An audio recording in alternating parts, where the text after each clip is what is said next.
Hi, everybody. Sharona here, Midlife Women Dancing with Change, and I'm here with my co-pilot, Claudette. Hi, Claudette. Hi everyone. Hi Sharona. Really glad to be here. Finally, we're here. We're live. Let's just hope that the cyber gremlins let us do this. I know. I don't know again, no control over the cyberverse, no control over cyber gremlins, and uh, so we're gonna just keep moving forward. And breathing in and out and moving forward. And so today we're going to talk a bit about avoiding. The last episode was about procrastination. So I think we wanted to go a little deeper. Yep. And for those who don't know who I am, sometimes I don't know who I am, but today, like, who the hell am I? My name is Sharona, Midlife Dancing with Change, and I'm all Midlife Women Dancing with Change, and I'm all about taking midlife women from just surviving to thriving confidently, wholeheartedly in body, mind, and spirit. And Excellent. yes, and Claudette, what are you all about? So I'm all about helping stepmoms build and create stronger and healthier step families, one step at a time. Whoop. And I think it's really important. eh, You know, Sharona and I do different things, but I think that our message really speaks to a lot of people because I think that a lot of things that we do are really linked to what we call universal truths and things that no matter where you are in your life, you can relate to what's going on. And so I love what Sharona does with midlife women because I am a midlife woman and I can relate to a lot of things that Sharona says. And I love talking about stepmoms because I'm also a stepmom. I've been a stepmom for 26 years. And a lot of the things that we both share can relate to all of you. And part of I think what we want for you to do is to at least take one message or one piece of the message that we want to share and try to see if you can put it in to work in your life and take the time to write it on a piece of paper. Pause this, go get a piece of paper and a pen or write it on your computer, but take notes and see how you can put the tips that we're sharing into practice in your life. I think that's a great idea. A lot of times when we go and listen to an online seminar or even a face-to-face meeting, we got so much going on that things will pop up at us that resonate with us. And we go, oh, I'll remember that. And then, I don't know, well, as a midlife woman, most of the time things go in and things go out and odd things come out that should not even, how am I remembering that? But, let's give ourselves the space and the time when something resonates with you and you go, oh, that makes sense to me. Doodle it down somewhere. Put it on a post-it, do something. And then the other thing is, a lot of times we are so involved with our lives, be it with a step family or whatever, wherever we are in our midlife as women, that we forget to connect with other people in our, other midlife women, other stepmoms, and or friends, and sometimes sharing information amongst each other helps us remember and feel like we're not alone.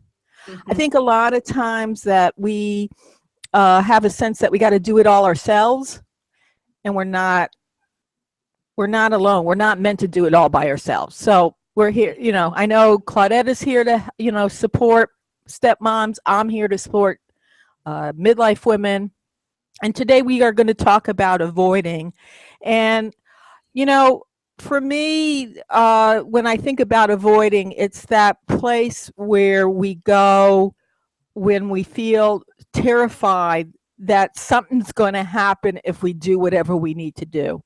So we avoid it. Yeah. You know, does that make sense? Yeah, and we talked about, when we talked about procrastination a few episodes ago, and then we talked that avoiding is different than procrastination. And I like this definition of avoidance in that if I were to compare with procrastination, I view avoidance in something that you really need to do, but you're avoiding in doing it because of the pain of the of what's going to happen, the fear of rejection that may occur, and it's not certain it may occur. And the other thing about avoidance that's different from procrastination is that it's something that keeps you awake at night because you need to deal with it. And even if you put it underneath a rug or you pretend it's not there, deep down inside it's something you need to deal with, and you're just avoiding it. Yeah, and I agree. Yeah, I thank you. Because for me, one of the things is if you really go underneath avoidance, there's a belief. There is a very strong belief that fear of rejection, fear not good enough, fear I'm going to be figured out I'm a fraud, fear I have no idea what I'm doing. One of the things that is coming up, a big thing, is tax season. Mhm. And we get all nervous around tax season. Now, I found someone who loves to do taxes. They love it. They love doing all that, getting that all together. No, I do not, because it has to do with money and financials, and I'm learning. So I've learned that I kept avoiding it because I didn't want to do it because it made me feel, I'm going to say this, stupid. Mm. It made me feel stupid. Um, and I figure at a certain age, I should be smart enough to understand how to do taxes. Well, you know what? It's not something that comes natural to me.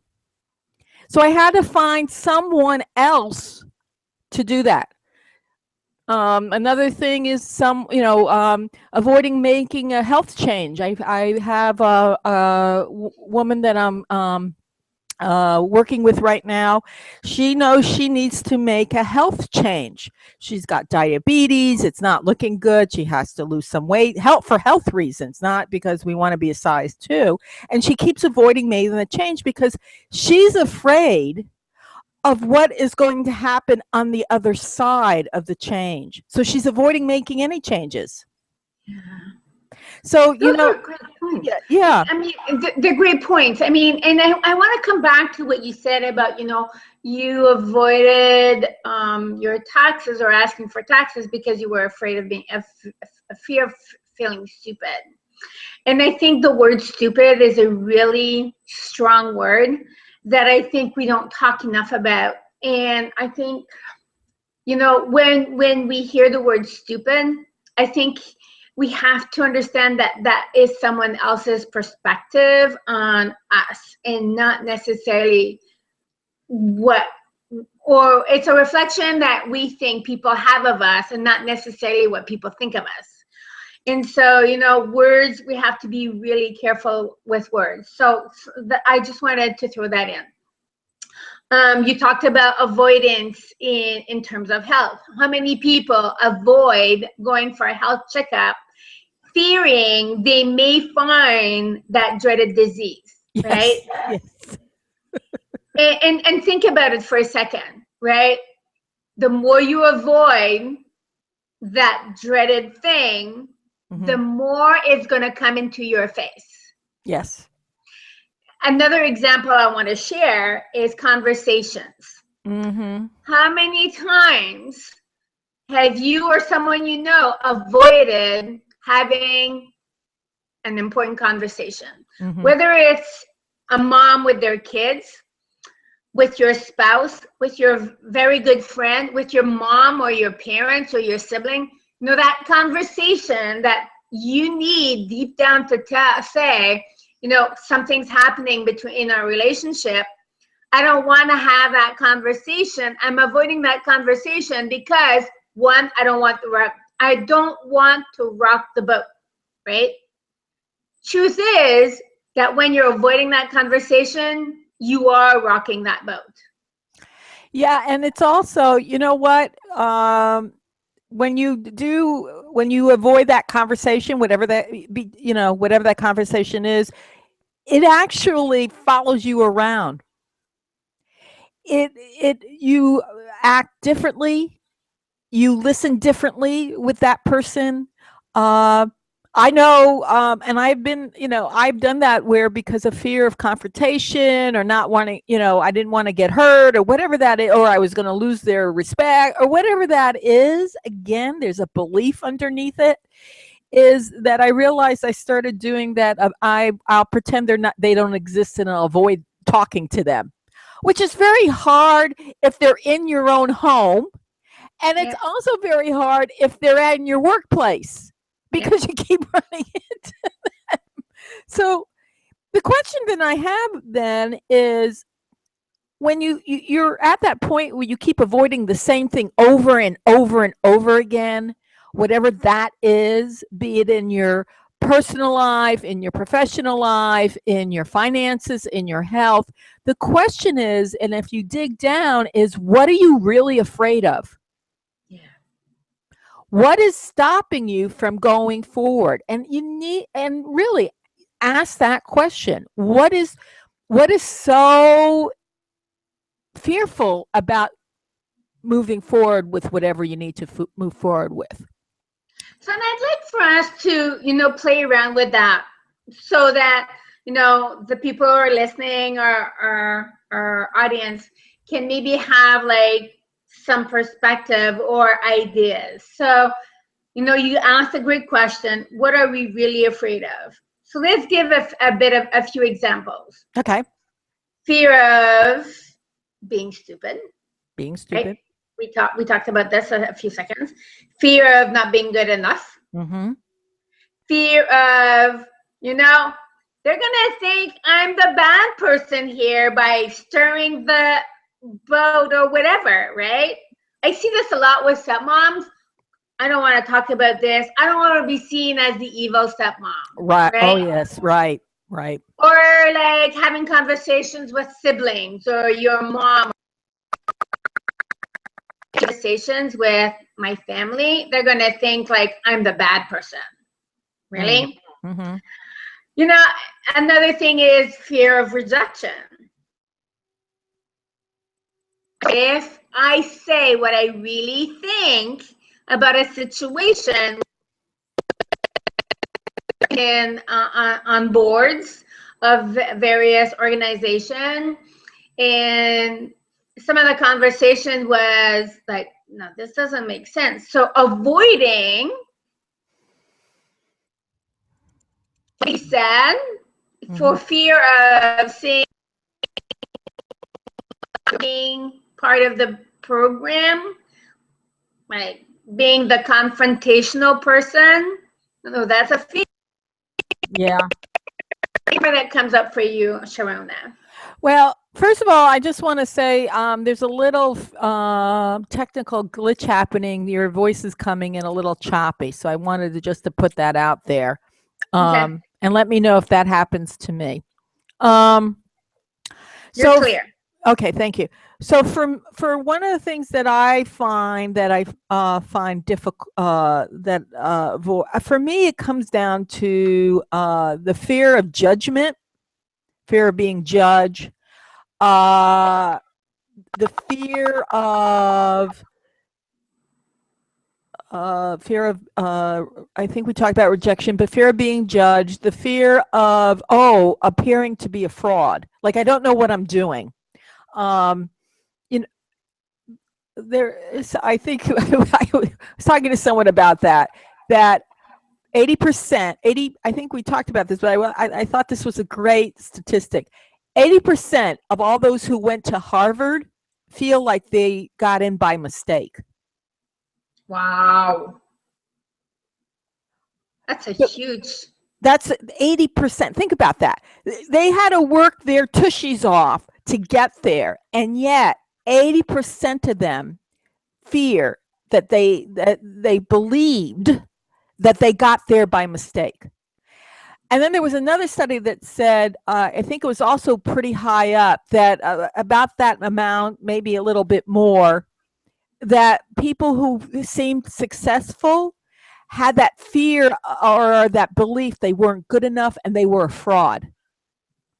So that is something that haunts a lot of us.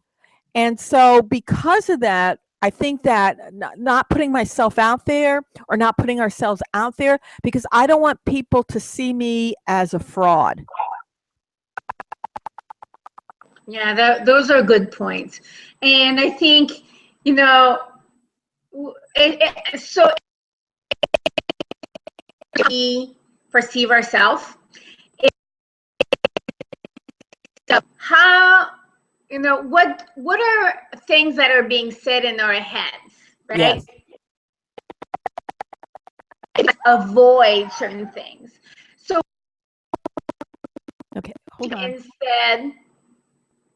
Okay, I don't mean to interrupt, but we're having technical difficulties again. You keep there's that little beep beep happening. So I'm still beeping. Now you're not, but it comes in. It goes beep beep beep beep beep, then it disappears, and then it goes beep beep beep beep, and then it disappears. The gremlins, they're back. They're back.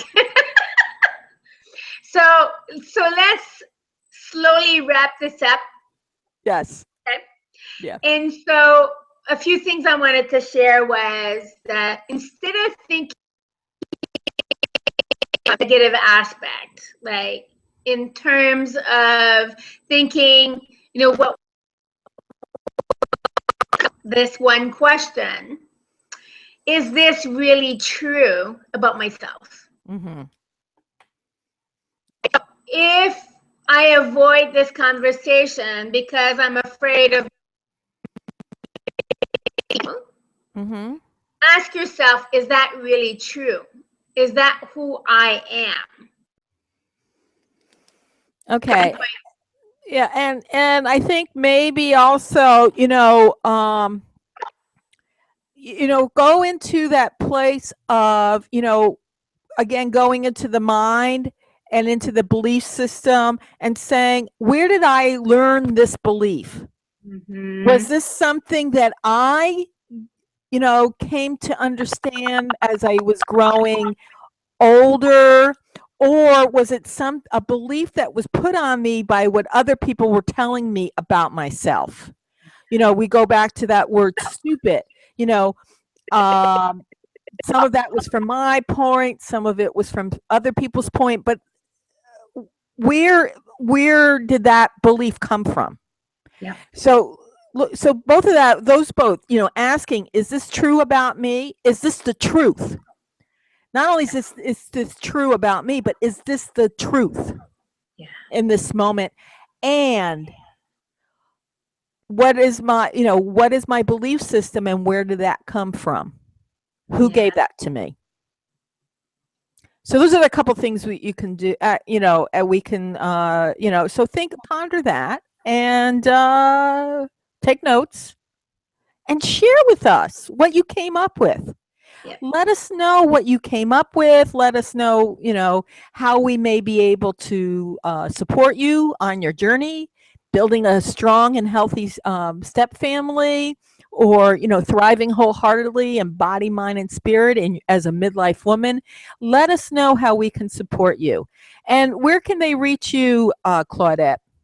So you can reach me at Stepmom Coach. So if you look,